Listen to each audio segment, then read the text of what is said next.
Hello Leo, Sun, Moon and Rising. This is your love life reading for the second half of November. So a bit of a different format for you this month. It is a one-off. I'll go back to the way I usually read from next time. But there is an explanation in the description if you want to know why the readings are slightly different this time. But for now, I'm going to jump straight into your reading. The overriding energy of your reading is the Seven of Cups.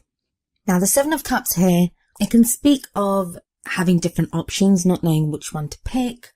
As we can see, there's a guy here looking at a variety of cups, all with different contents. And it's like he's trying to decide which one he wants or, which one he needs. Cups are all about emotions. So it's going to be which one's emotionally fulfilling.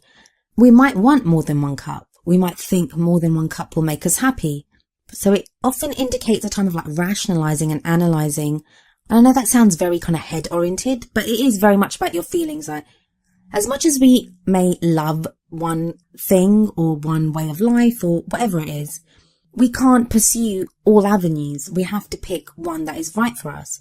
And it may be that you may be having to pick one person that's right for you, or a way forward with your partner, or the kind of person that you want to be with. So it is that now you're deciding what to do. Now the only kind of negative that comes along with the Seven of Cups is when we're trying to do that, because it is a very emotional card, we can sometimes get lost in fantasy, like daydreaming and thinking, but wouldn't it be wonderful if I was with this kind of a person, or if my partner was like this with me? And I know some readers say don't get lost in fantasy, don't get lost in these kinds of delusions. I don't think they're necessarily bad. I think a lot of us don't daydream enough. We can get so lost in perceived problems of here and now. We don't dream enough or look ahead enough or try to decide what it is that we want. I think before we can make any goal, any dream, anything come true, we need to first have that dream. We have to know what feels good to us. What would we do if it was like a perfect fantasy? What would we want from that? And then I think it comes down to blending that into our everyday life and making it work in the reality of what our lives are. So I think that's the kind of overriding energy for Leo. It's that hopefulness, that kind of dreamy quality to it. And if you look at the bottom of this card, there's that kind of smokiness, and that's always given me a dreamy quality to this card as well. But don't get lost in it. Don't retreat from real problems that you have in your love life into fantasy. That would be wrong. So what's at the heart of your reading is the Strength card. Now look at the Strength card. We have this lion depicted on the card, and obviously you being Leo, your sign is the lion. This lion has wounded its paw, and we see this lady very gently and very effortlessly helping the lion. She doesn't even need to do anything. She's not afraid. And it's that strength. It's that strength of, whereas the lion is the kind of powerful, strong animal that could destroy that girl if the lion wanted to. It's the girl that's the one that's saving the day here, that's able to help the lion. And she's not doing it for any kind of brute force. She's able to do it with softness, and this speaks of that inner strength that we all have. And I feel, Leo, that you're being called to draw on that strength, draw on your inner strength to get through whatever it is that you're going through right now. The Strength card is absolutely lovely. And it is a lovely card. The message it has for you is that you have the strength to deal with this. You have the strength to overcome obstacles. You can do it. And it will be that inner strength that gets you through it. You don't need to be verbally strong. You don't need to shout. You don't need to argue. You don't need to be forceful. Just that resolve, that inner resolve and strength, that quiet strength is going to get you through this. The only bad thing about the Strength card, which I always say, is that as great of a card as it is, the fact that the Strength card comes up tells me that you need strength at this time. It wouldn't be asking you or reminding you about your strength if you didn't need to use that strength. So I kind of feel like a lot of Leos are having to draw on that inner strength and to use it to go through whatever you guys are going through. The past energy that you've just come through is the Five of Swords. That can be conflict. There may have been arguments. You may have had to find yourself fighting for something. You may be battle weary now. You might have even won the battle. You might have gotten the person that you wanted to be with. Achieved something with your partner, found the person that you want to be with. Anything could have happened, and you may have even won it. But the message of the Five of Swords is always, pick your battles wisely, because sometimes the fight, even though we can win, technically we can win, there can be that sense of that you lost so much to get that victory. So it can be a kind of empty victory. So a lot of you may be feeling kind of weary after that, or just having gone through the time of conflict. That's what's kind of knocked you down and made you feel not so great. But I feel like no matter how you're feeling now, there are rewards coming from that. Because I think directly from what you've just gone through, there is huge change sweeping in from that. And that's shown to me in the form of the Death card, which is your present energy. The Death card speaks of transformation and change. What the card tells us is that the death here is the death of an old situation and the birth of a new situation. Now, for some of you, that's going to mean relationships ending, or relationships that have ended, but now there's like changes that you're going through to get through that. And that can be like a grieving period associated with this card, because we mourn what has been lost. The things that die away with the Death card, or the things that leave us, are the things that no longer serve us. And they have to go, and they have to leave our lives so that there is room for new to come in. But by all means, I always say, like, when there is that change, give yourself that time to grieve over what has been lost before you look to the new. In fact, if we look at this card, there's a man standing by a gravestone. The only thing that I would say is don't get too caught up on that which is lost, because ultimately the new that comes in, it's going to be even better than that which has been lost. The energy that's coming in the future is the Three of Cups. The Three of Cups is quite a light-hearted energy, and I really do like it. It can be that whole, our social network, the support and love of friends.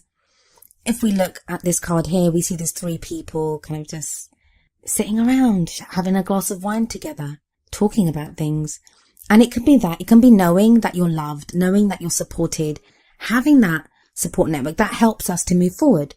Now, you may receive this support and love from your partner, or from someone that may just be your friend now, but you're interested in maybe progressing further. Or maybe if you've gone through a breakup and you've gone through this difficult time, you may need your friends to remind you that you deserve love, that they love you. And it doesn't always have to be a romantic partner that makes us feel loved. Sometimes just knowing that we're loved by our friends, our family, by anyone, it reminds us that, yeah, we are people that are worthy of love. We need love in our lives too. Why shouldn't we be loved? And that there are people that love us. Sometimes we need that reminder.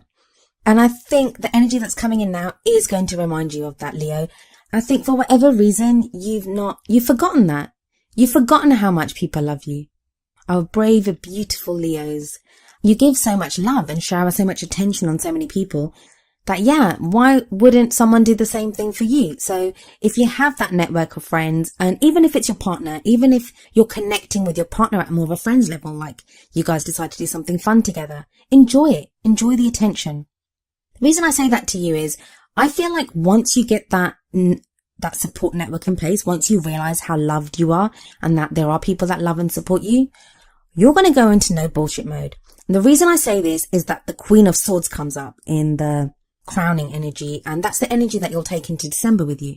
Queen of Swords doesn't put up with any kind of shit. She has her sword there, and she cuts away at, the lies or the half-truths, or, she cuts away at things to get to the truth, to get to the marrow of the issue, to find out what really is happening.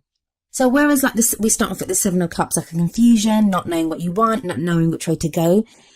If things have been unclear with your partner, this is going to be that time when you try to find out the truth. You try to get at the answers. If it's with someone that maybe you guys have been kind of flirting with each other, but you're not really sure what's been happening, this is the time where you'll be like, hey, what's happening? Are we doing this or not? Like, maybe not in those words, but you understand what I mean. This is just about needing to know. And I think that once you're more grounded, once you're more stable, once you know yourself, that you are loved and that you have support, and that, because the Three of Cups energy, what it's going to do is it helps you. It's the strength. It gives you strength. It's that strength to take on any problems that are in your love life. It will remind you that you can have the love that you want. So don't be afraid. If the Queen of Swords is not your energy, then it may be that you're dealing with an air sign. That would be an Aquarius, Gemini, or Libra. At any rate, this person, you may find them, you may consider them to be quite cold, quite blunt. They're very intelligent and they love to debate and discuss, but they may be that emotional side lacking, and that may be what you need. But again, with the Strength card there, with the Three of Cups there, I think you'll be able to deal with this energy. So if it's not your energy, if it's someone else's, I think you'll be in a place to deal with it. Moving on to your oracle cards. The first one from the Romance Angels cards is you deserve love. You are lovable. And that's kind of like what the Three of Cups is reminding you as well. You are lovable. And I think it's time that you remember that. And it's so unlike Leo not to. It's so unlike Leo to have forgotten that. It's so unlike Leo to have to be reminded of that. Leos are so proud and know their own worth, know what they're about. And I always think, my poor Leos, what have you been through to get to a place where, you need to be reminded that you deserve love? But you do deserve love. You do deserve it. And I kind of feel like the energies, it may be from now, and remember I am recording this in the first half of November, but definitely like for the rest of November and going into December, you're in a place where you're more certain that you deserve love. Now what that means is that you're not going to let someone treat you badly. You're not going to let someone, fob you off or not let you know what's there. You'll demand that you're loved the way you deserve to be loved. Good on you. What we have coming up for the Wisdom of the Oracle card is number 18, Serendipity. Now you're the third sign to have gotten this card this month, and trust me, I really shuffle the cards. I really shuffle them, and I only pick one card out of, I don't know how many are in that deck. I think they're like 52 or 54 cards in the Wisdom of the Oracle deck. So, for this to come up the third time, I think there is kind of like a lot of this kind of energy going around at the moment, but I'm going to read the messages that come through for this card from the book. I have to say, I do love this Serendipity card. I just love it. The essential meanings are opportunity allied with readiness, the awareness of synchronicity, luck and good fortune appearing as signs and symbols, a magical alignment of events. The relationship message is, Spirit has a plan, and that plan is to place you in front of the right person at the right time. You have met or are about to meet someone vitally important to your journey. Someone Spirit wants to bring into your life. Only divine forces can plan this meeting. It is out of your hands. Pay attention to the signs Spirit presents. So I kind of feel like the whole reason you're being propelled to realize that you deserve love, to realize what you want from your love life, like make the decisions of the Seven of Cups, go through this transformation of the Death card and the struggles of the Five of Swords in the past.